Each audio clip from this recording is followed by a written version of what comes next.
آئے ہے بے کسی عشق پر رونا غالب، کس کے گھر جائے گا سیلاب بلا میرے باپ۔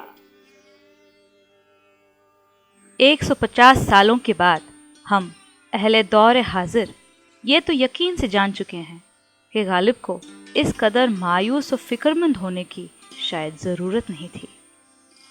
ان کا وارث سخن کلاسیکل شاعری کے جانب وہی لطف لیے، اپنا ایک یکتا سا انداز بیان لیے، کچھ چند 40 سال بعد لاہور کے سیال کوٹ میں سلطان محمد خاں کے گھر پیدا ہونے والا تھا۔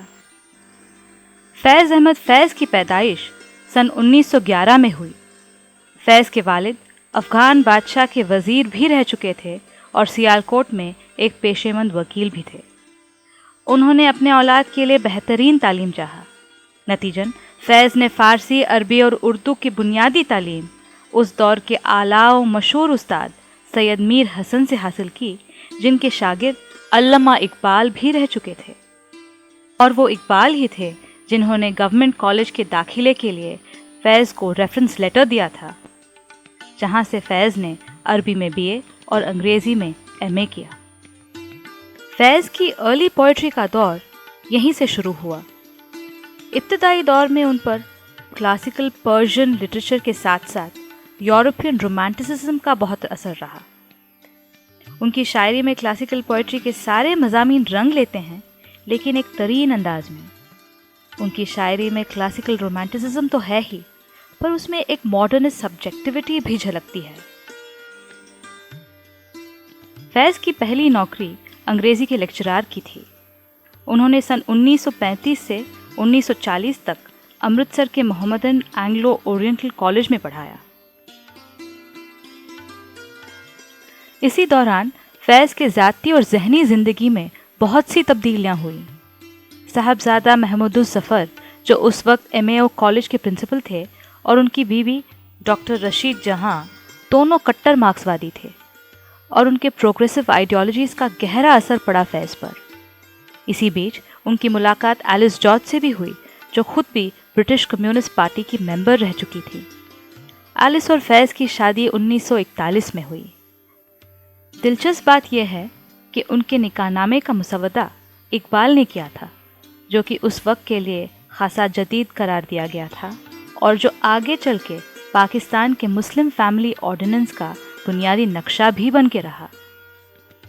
اسی بیچ فیض آل انڈیا پروگریسو رائٹرز ایسوسی ایشن کا ایک اہم حصہ بن گئے تھے، اور ان نئی آئیڈیالوجیز کے ماحول میں فیض کی اپنی پوئٹکس میں بھی بدلاؤ آیا۔ کلاسیکل رومانٹسزم سے فیض نے شاید اپنے آپ کو جدا ہوتا پایا۔ اب آرٹس فار آرٹ سیک کا فلسفہ آرٹس فار ہیومینٹی میں تبدیل ہونے لگا۔ فیض کی یہ کشمکش ان کی مقبول نظم مجھ سے پہلی سی محبت میرے محبوب نہ مانگ میں صاف ظاہر ہوتی ہے، جہاں وہ غم جانا کا درجہ غم دوراں کو بھی دینا چاہتے ہیں۔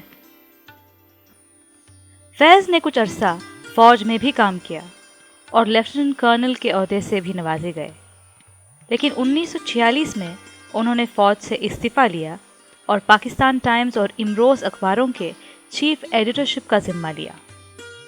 فیض نے اپنی شاعری میں اور اپنی اخباری تحریرات میں سیاسی جبر اور ظلم کے خلاف اپنی آواز درج کی۔ انہوں نے ٹریڈ یونینز کے لیے بھی بیشتر کام کیا۔ شاید انہی جرأتوں سے سیاسی طاقتوں کا اسپاٹ لائٹ ان پر پڑا، اور انہیں راول پنڈی کانسپریسی کیس کے تحت 4 سال قید کی سزا سنائی دی گئی۔ گو کہ فیض کے لیے یہ 4 سال بہت ہی درد مند رہے ہوں، لیکن اردو شاعری کے لیے یہ خاصا فیض بخش دن تھے۔ انہی 4 سالوں میں ان کے شاعری کی 2 کتابیں چھاپی گئیں، دست صبا اور زندہ نامہ۔ اس کے بعد بھی فیض ایک مرتبہ گرفتار ہوئے تھے، پر جلد ہی رہا بھی ہو گئے۔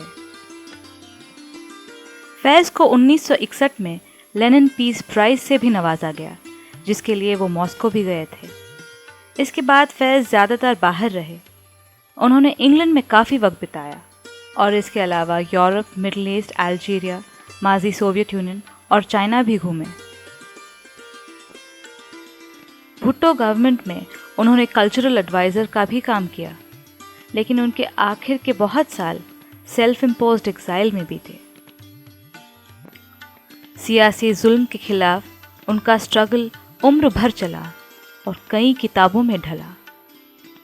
دست تیر سنگ، سر وادی سینہ، شام شہر یاراں ان کی کچھ مقبول کتابوں میں سے ہے۔ ان کی کتاب میرے دل میرے مسافر یاسر عرفات کو ڈیڈیکیٹڈ ہے۔ فیض نے اپنے آخری دن خوش قسمتی سے اپنے پیارے وطن میں ہی بتایا۔ فیض کی شاعری اپنے پالیٹکس کے لیے مشہور ہے، لیکن فیض کی پوئٹکس اپنے آپ میں کچھ کم دلچسپ نہیں۔ انہوں نے لیلائے وطن کے بابت ضرور لکھا، پر اسے بھی کلاسیکل شاعری کا وہ دلربا صنم جان کر جن کے ہونٹ رخسار زلف اور دلکشی پر بارہا جان نثار کی جاتی ہے۔ فیض نے تلخ مسئلات کو اپنے شاعری میں بیاں ضرور کیا تھا، پر ان کی شاعری ہمیشہ شیریں رہی۔ ان کے الٹریشنز، ایسوننس اور انٹرنل رائم سٹرکچرز کی موزونی ہر بار روحانیت کی کچھ ایسی کیفیت پیدا کر دیتی ہیں کہ تلخ سے تلخ خیالات ذہن میں صرف احساس رانائی چھوڑ جاتے ہیں۔ غالب کا فیض پر بہت گہرا اثر رہا۔ یہ بات عام ہے کہ فیض کی پہلی کتاب کا عنوان غالب کے دیوان کے پہلے مصرعے سے انسپائرڈ ہے۔ فیض نے غالب کو اپنی شاعری میں بہت سے موقعوں پر پیرافریز بھی کیا ہے۔ انہوں نے غالب کے بعد کلاسیکل اردو شاعری کے روایتوں کو اپنایا، ان میں جدیدگی کی جان پھونکی اور دہر حاضر میں کلاسیکل شاعری کو ایک نیا وجود دیا۔